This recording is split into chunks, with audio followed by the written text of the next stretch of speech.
25 verses together. And if tonight, I don't want you to take anything personally unless you're guilty. Does that make sense? I am good. If you're guilty of what we're going to deal with now, I want you to take it personally. But if you're not, I'm not going to call out any names, okay? But we are going to look tonight at what I would consider acceptable religion. What aren't every religious thing acceptable to God? And the answer to that is no.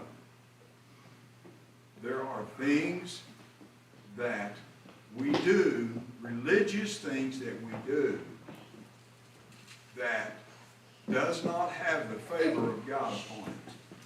And so we're going to look at that tonight, and then we're going to conclude by simply seeing what is acceptable religion to God, and determining it in what I'm doing, is that acceptable or not. So let me begin by reading in verse 22, and we're going to read through the end of the chapter. What chapter? James chapter 1, verse 22 through the end of the chapter, and we're gonna see this, because James is trying to now drive home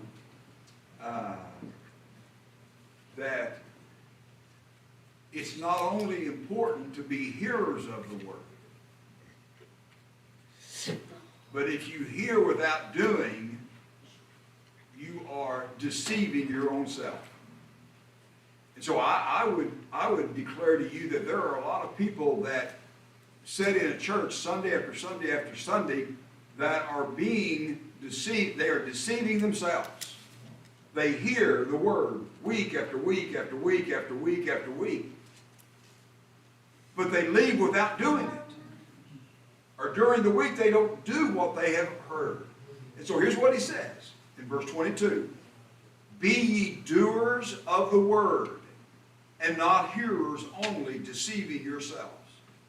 For if anyone is a hearer of the word and not a doer, he is like a man observing his natural face in a mirror.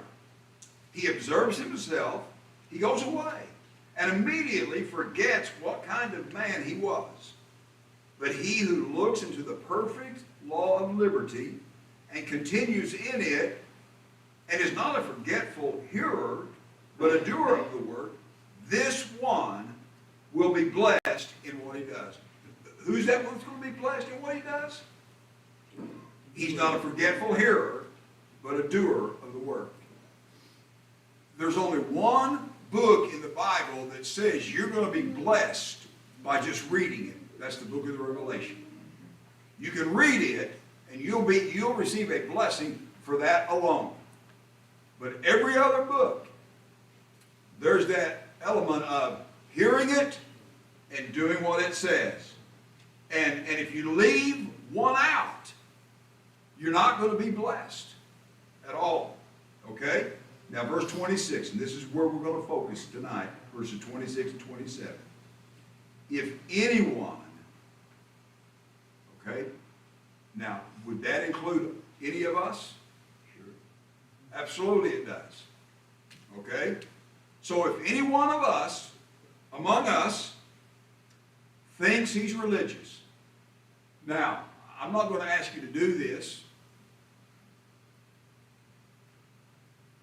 but I want you to think about it. Would you consider yourself religious? If anyone among you thinks he is religious, well, I would like to consider myself a Christian man, a religious man.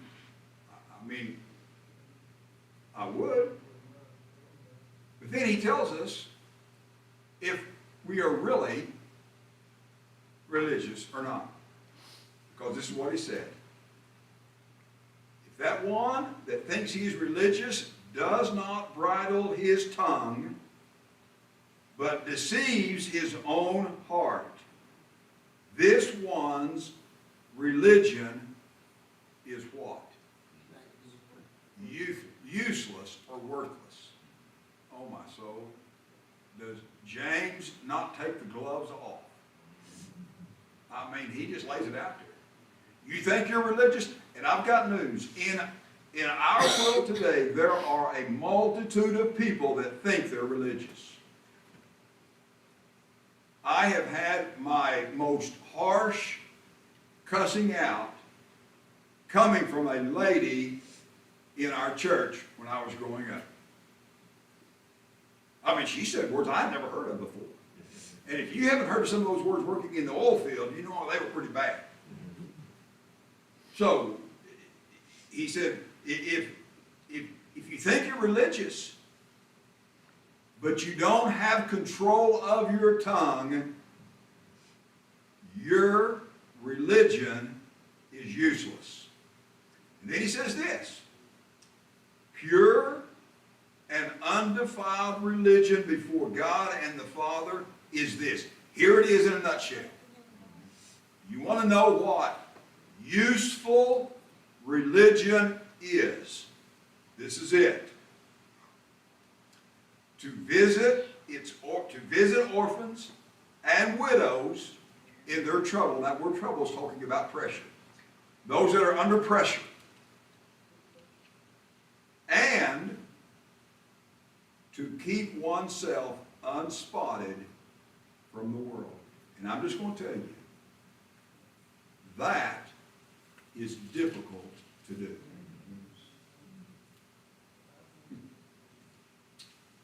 I mean,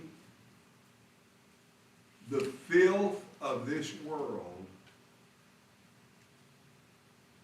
splatters, and it just goes out and out and out, and if you are anywhere in its vicinity, it's going to get on you. Okay? Just like yesterday, before I left, I took my grandson and we did something together yesterday morning. Before I left, my wife said, Lane, would you please hook the water hose up? She wanted to water the flower bed in front of our house. I said, sure, I'd be happy to do that. And as I was putting on the water hose, I was spinning it, my hand happened to hit the knob that turned it on. And so when you've got that hose that's not secured up on it, water comes out at all different angles. And you know what? My arm, my shirt got wet, got some up here on my shirt. But I looked down and my pants were sopping wet. Well, it never hit my pants, but it hit the ground and it just splattered up. That's what the world does. If you're in anywhere near it, you're going to be spotted by the world. But pure religion and undefiled before God is to visit the orphans and widows and to keep oneself unspotted from the world. Now, here's what I want to talk to you about tonight. I want to talk to you about how doing religious things can deceive us into thinking that we're something that we're not. Wouldn't it be horrible to think that you're something and ultimately find out that you're not what you thought you were? What a tragedy. Somebody says to me, well, I thought I was saved. I thought I was saved. I did all of these religious things, but then they die and they get to heaven and they hear these words, depart from me, I never knew you. So we're going to see how doing religious things, if we're not careful, can deceive us into thinking that we're something that we're not. I want to show it to you, okay? I don't think that doing religious things are in and of themselves bad, okay? But if you're depending on receiving something from God for doing them, I think you are being deceived. So let's think here in the context of what he's saying to us. I think one of the ways that we deceive ourselves into thinking that we're something that we're not is through the use of vocabulary. All right? The use of religious terminology.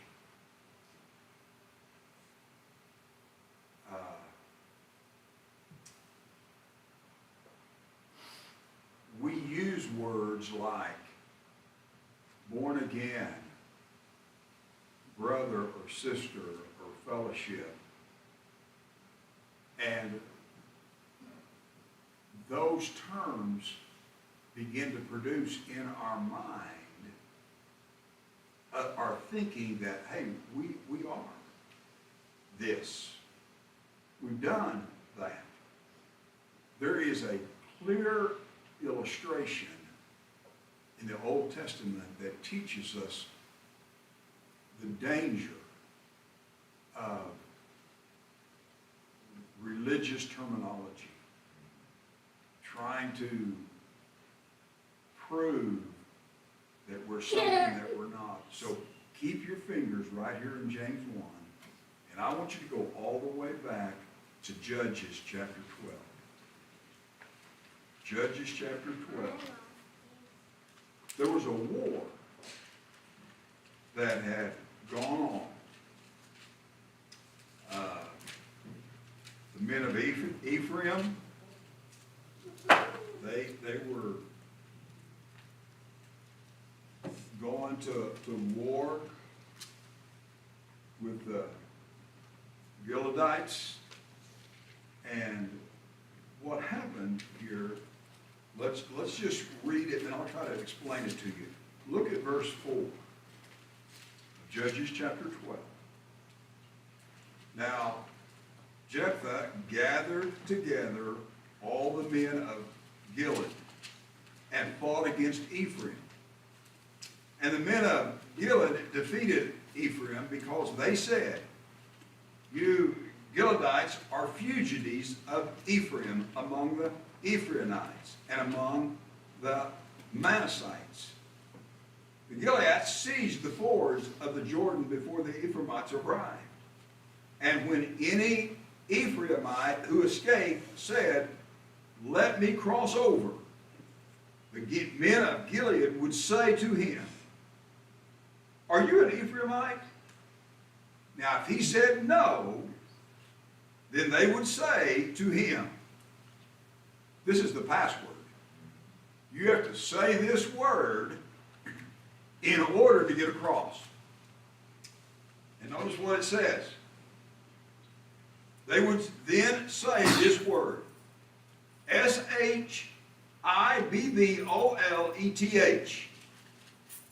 Do you know what?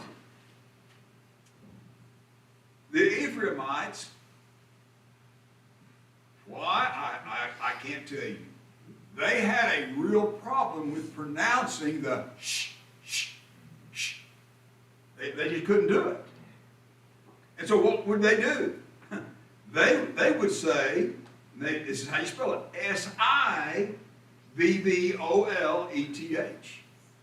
And when they were unable to pronounce the word correctly, then they would know these are our enemies and not our friends.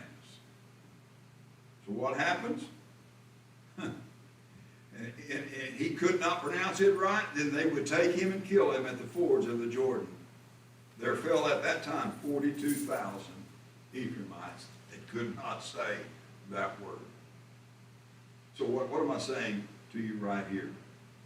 Is words can oftentimes deceive us ourselves into thinking that we're something that we're really not. Sometimes we keep saying these words and we convince ourselves that we are that. Keep telling it over and over and over and over and over and over and over. And I would be very careful in the church. Tell me some words that we've used in the church to describe a Christian. You said earlier, born again. Born again is one. What's another one? Devout. Devout. Okay, that's another one. Saved. Saved is another one. Any others? How about washed in the blood? You ever used that in the church? I have. All of these words. Now, listen. Most of us here know what they mean. But let's bring a lost person into the church.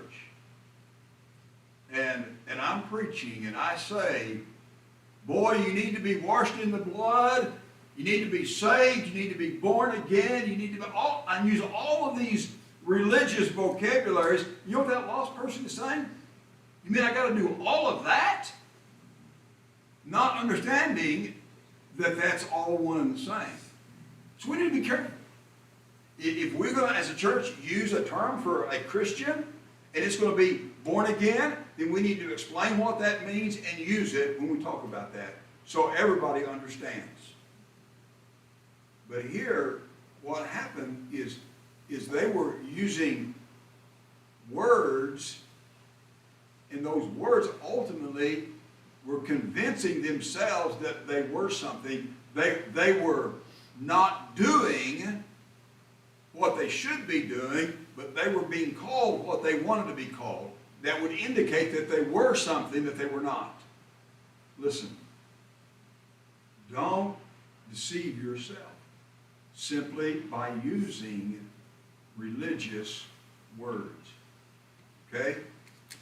I'll tell you something else that we use to deceive ourselves in the church. It's social convictions. For example, as long as I have the right attitude towards social ills, then I must be a Christian. I must be saved. So, you know what? If I have the right attitude towards alcohol, and I'll tell you, I've had the right attitude towards alcohol even before I was saved. Amen. I didn't get saved and then decide that I was against alcohol.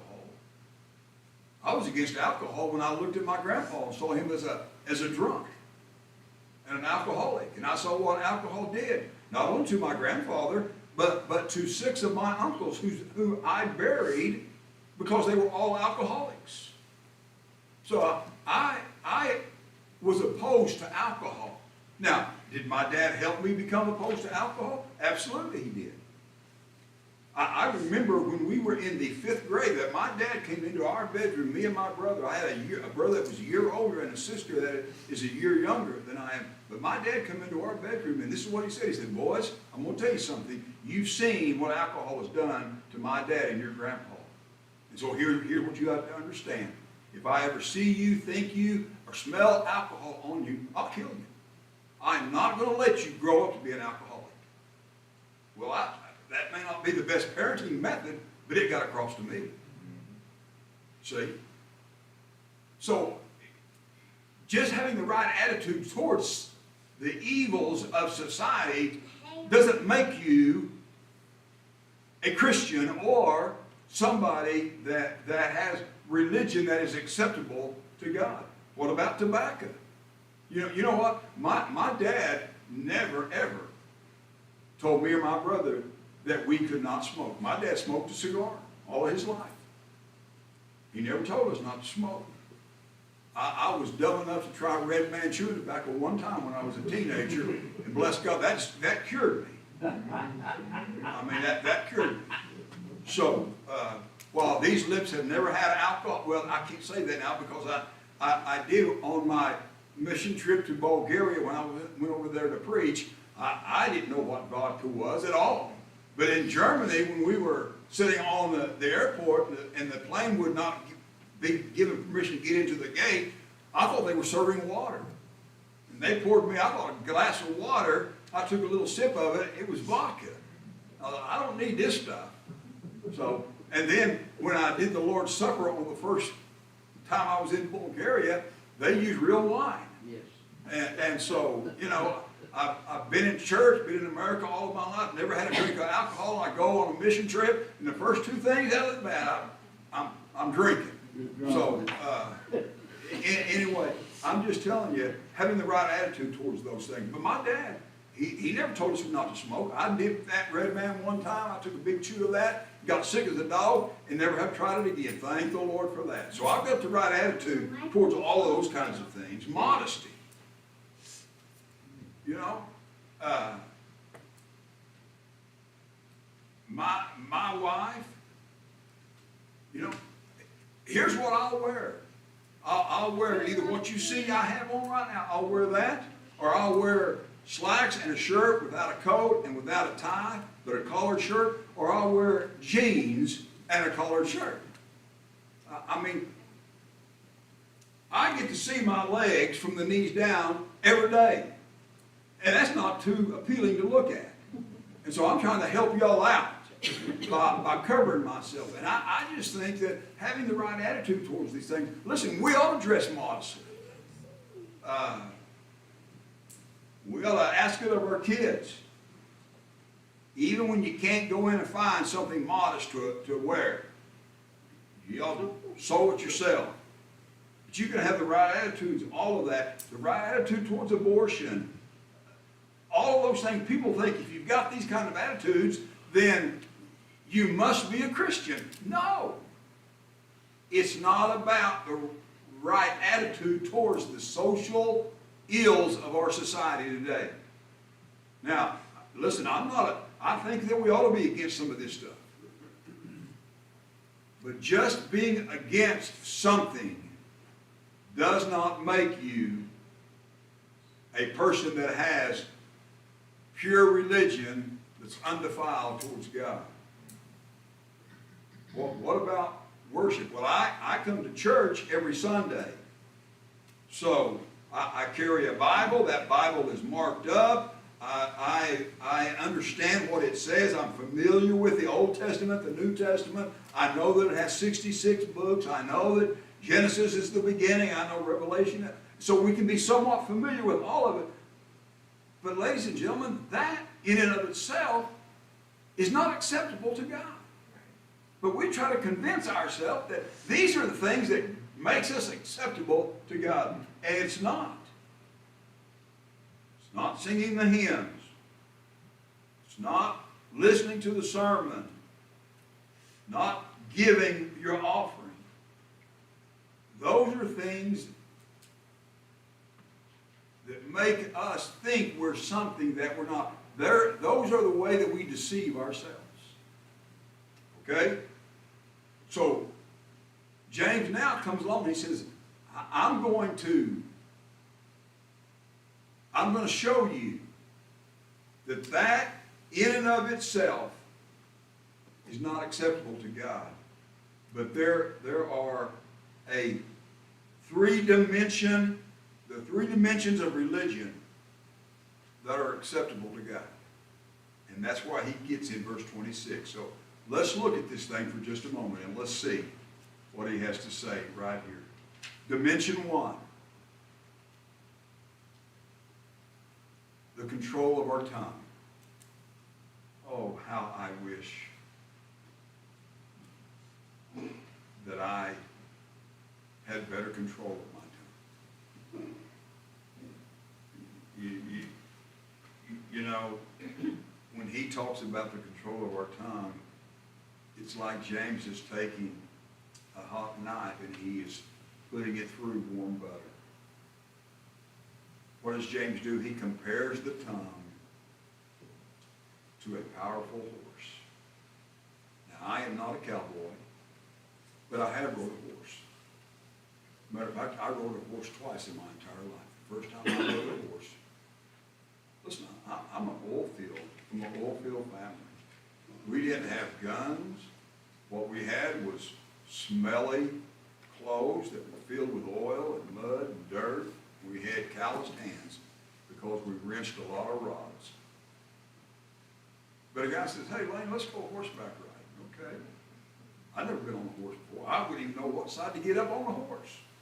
I thought you had to bring a ladder to climb up on those dudes because they're big and strong and powerful.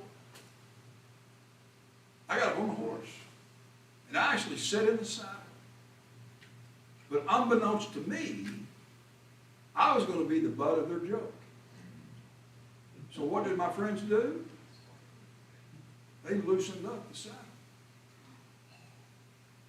And then we're starting off just sort of walking. Then they start galloping.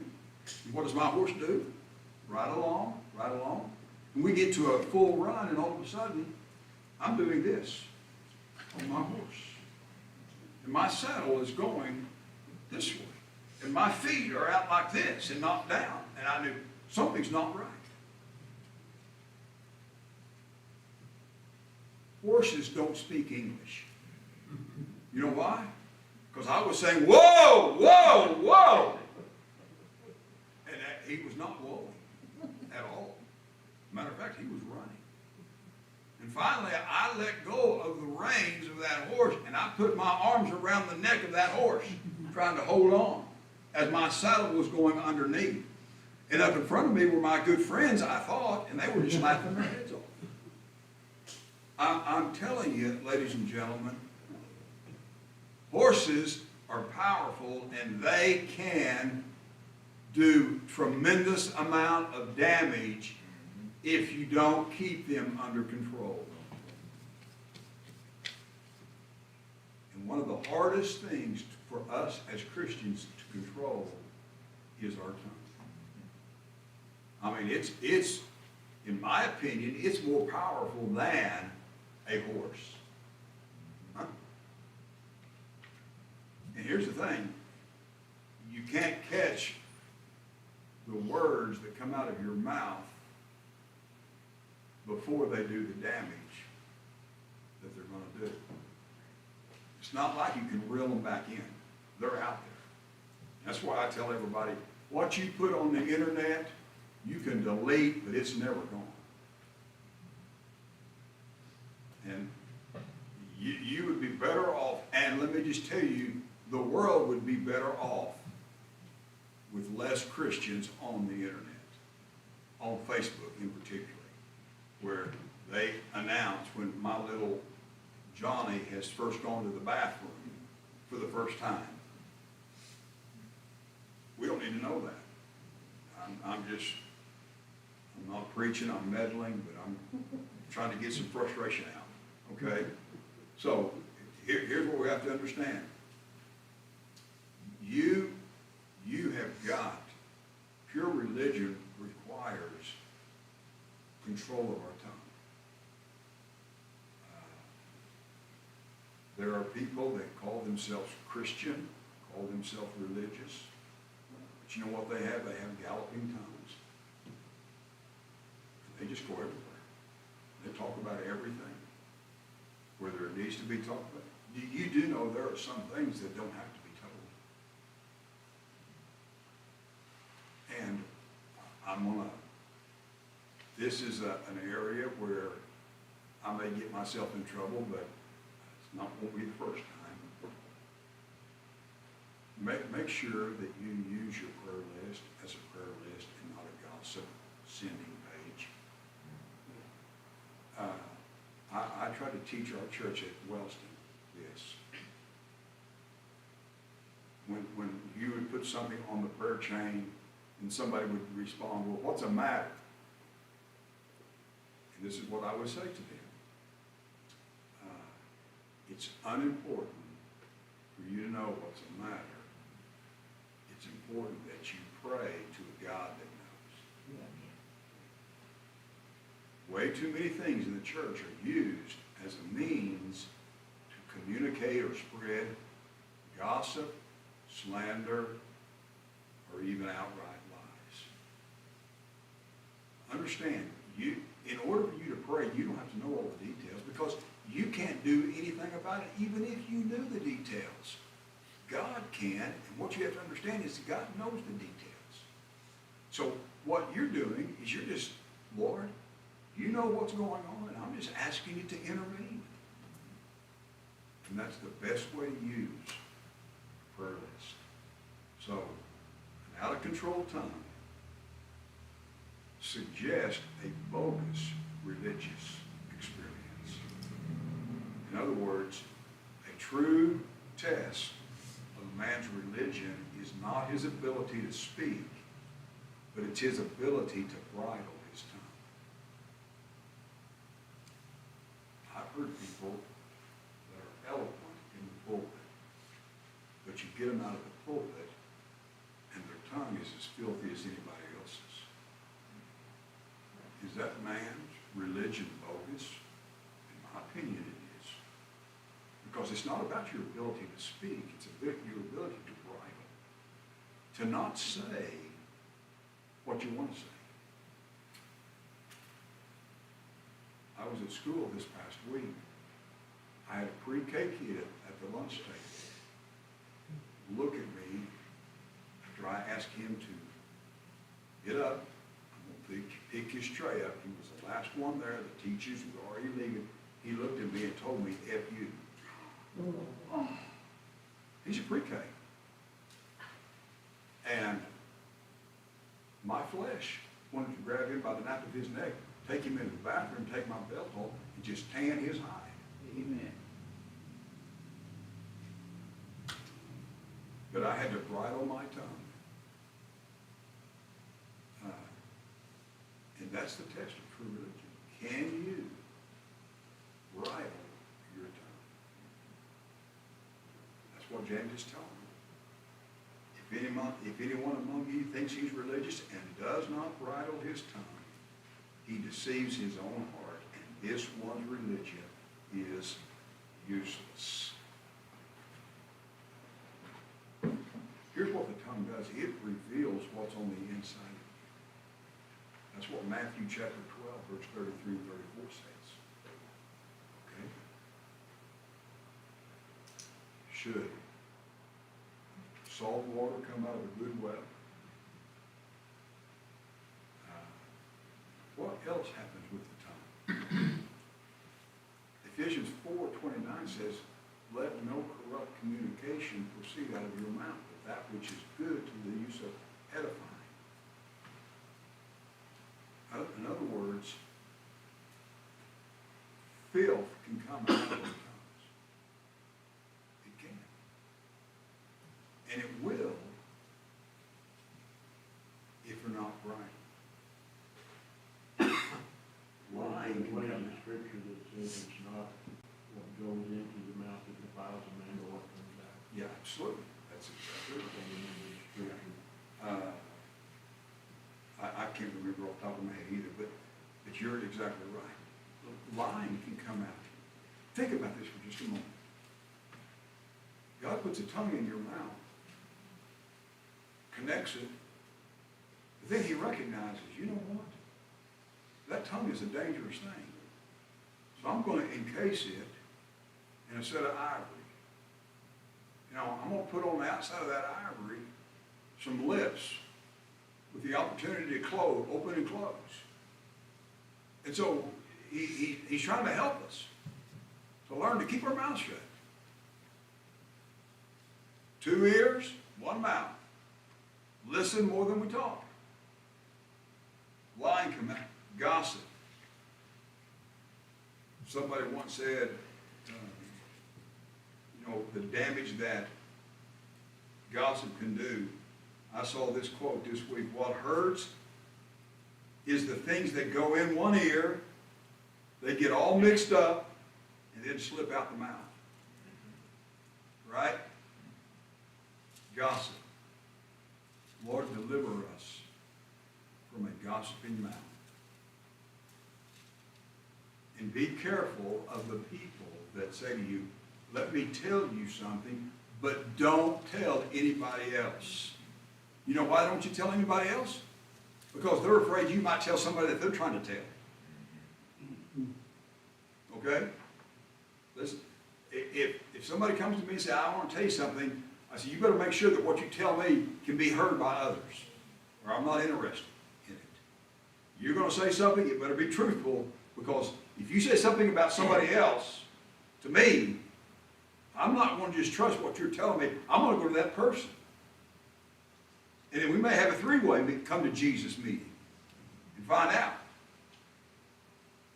Critical spirit, a judgmental spirit, slander, whispering, all of those things come out of the mouth. Now, I want to be very careful that you understand something. I am not talking about a slip-up here. None of us are perfect. And I'm the first to admit, there's been multitudes of times over the course of my saved life that my tongue has not been under control. What I'm talking about here is an habitual pattern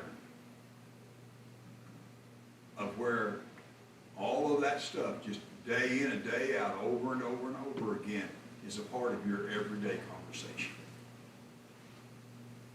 If that's you, then your religion is useless or worthless. John Wesley, y'all know who I'm talking about when I say John Wesley. Everybody familiar with him? One of the old-time preachers. Well, John Wesley was preaching. And he could tell that there was a lady in the church. Didn't really care what he was talking about. She was sitting there with her arms folded, scowling at him. And he knew this lady, and he knew her reputation, that of being somebody that had a critical spirit. And so he was preaching one day, and after the service, he knows this lady's approaching him. And she comes up to him and says, Reverend Wesley, I don't like the way your bow tie is hanging on your neck. You tied it up and it's hanging down way too low. So John Wesley just says, right in the middle, he says to everybody, says, anybody here have a pair of scissors? Somebody handed a pair of scissors. He took those scissors. He handed it to that lady. And he said, why don't you fix it before it's right? And that lady took those scissors and clipped his bow tie, those strings that hang down from that bow tie, right up next to his collar. And she got through it, and he says, is it better? She said, that's a lot better. You got it exactly like you wanted? Yes, I do. He said, well, let me have the scissors. And she handed him back the scissors. And you know what John Wesley did to that lady? He said, ma'am, I've got a problem here. I would like,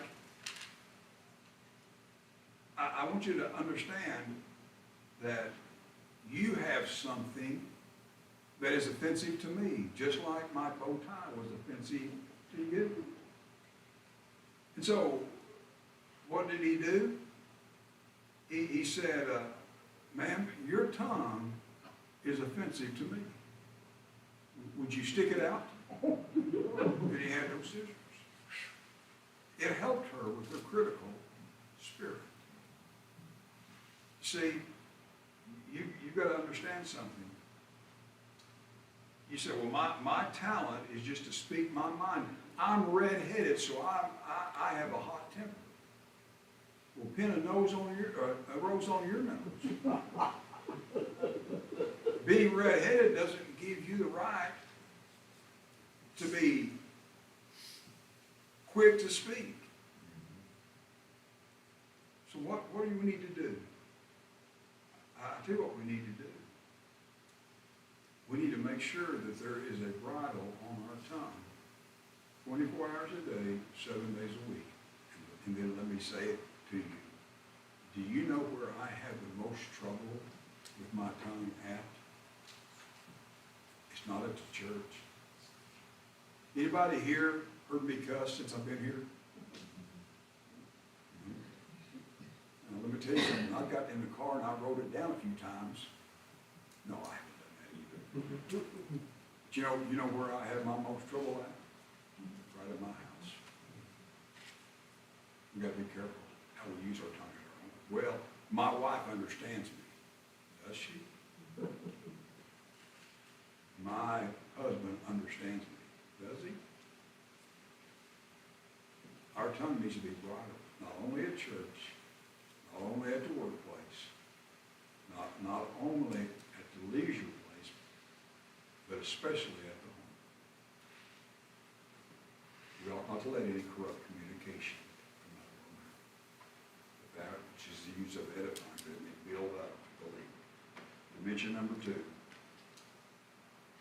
Verse 27 says their pure religion is undefiled, is to care for the orphans and the widows. Okay? Those people that are helpless in the Jewish society were orphans and widows. And he says, pure religion and undefiled, pure and undefiled religion before God and the Father is this: visit orphans and widows in their pressure or in their trouble. Do you care for people? Do you really care? How do we know that we care? Do we care in just our words, or do we care in our deeds? Words are important, but deeds are far better. So what is he, James? James is just simply pointing out, you know what? You want to have pure religion that's undefiled before God and the Father, you got to control your tongue.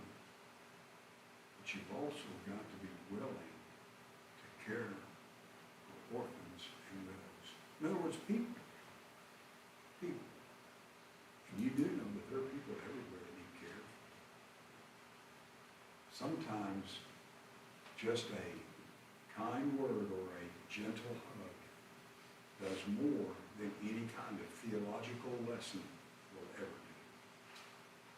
And sometimes people that do those things have more genuine religion than some guy that's trying to explain predestination to people. So that's the second thing he says. I don't have time to read it, but I would just encourage you to read what Isaiah said in Isaiah chapter 1, verses 11 through 17. D.L. Moody, great evangelist and leader of Moody Church, Chicago, had a guy stood up and he said, I've been on the Mount of Transfiguration for 5 years. And there's nothing quite like it. And D.L. Moody, listening to all of that, finally asked him a question. How many souls have you led to Christ? The man said, I don't know. Moody again inquired. He said, have you led anybody to faith in Jesus Christ? The man says, I don't know. And this was D.L. Moody's response. He told the man, why don't you take a seat? We don't need that kind mountaintop experience in our church. What was he saying? Not that mountaintop experience was irrelevant, but if your mountaintop experience does not lead you to be doers of the word, what good is your mountaintop experience? I meet with the Lord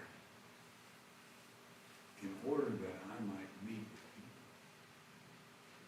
and do for people. And that's what pure religion is all really about. When a man gets so high spiritually that he can't reach down and save others, there's something wrong with that man's religion. I'm so spiritually high. I'm too spiritual to reach down to somebody that is helpless and hopeless. That man's religion is worthless and it's useless. John chapter 3, verses 17 and 18. The best means of worship is when you give your bodies. I beseech you, therefore, brethren, by the mercies of God, that you present your bodies a living sacrifice. And then let me just say this last, and we're finished. An unsoiled life is what he's talking about. To keep oneself unspotted from the world. Our world is polluted. Nothing is a sin anymore. For example, perversion is now called gay. The murder of the unborn is now called reproductive choice. See how we're trying to change that to make it sound better, make us feel better? Marxism in the church is now addressed as liberation theology. But I don't care what you call it. It's spotting the church, and it's spotting our lives. Woe to those that call evil good and good evil. Our world is already upside down, and we need to do what we can do to turn it right side up. So what do you have to do? What do I have to do on a daily basis to keep myself unspotted? Now, there's not one box answer for all of us. Because I don't know what you do on a daily basis. You know, we all have free time. What do we do on our free time?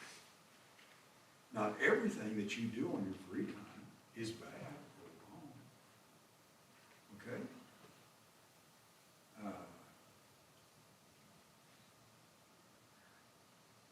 But let's just think about some things off the top of my head that I wrote down that can, if we're not careful, spot us with the world. You do know that the TV and TV shows are being produced by men and women that are anti-Christ. And there are subtle hints in a lot of these shows about lifestyles that ought to be acceptable. About things that they make a mockery of Christians or morality. And so, if I'm going to keep myself unspotted from the world, should I review my TV choices? You know what? Maybe I ought not to watch this. What about our reading habits? Well, you know, what books do I read? Now, unfortunately, statistics tell us that most men don't read any books after they get out of school.